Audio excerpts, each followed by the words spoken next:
ક્યાંથી લઈ આવ્યા? ક્યાંથી લઈ આવ્યા? જંગલમાંથી?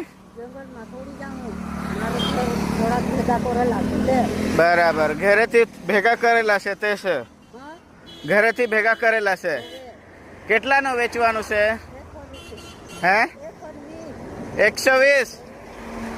120 રૂપિયામાં વેચો. 100 રૂપિયામાં નહીં આવે? હે?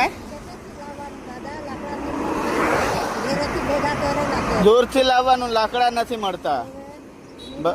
બરાબર બરાબર. 120 જ વેચવાનું છે. કઈ નહીં, આ મારા તરફથી 200 રૂપિયા આપું છું. અને લાકડા બી તમે વેચી દેજો. જ્યાં વેચતા હોય ત્યાં વેચી દેજો. હા ને? તમારા ઘરવાળાને કામ નથી થતું. સારું સારું સારું સારું સારું. વેચી દેજો.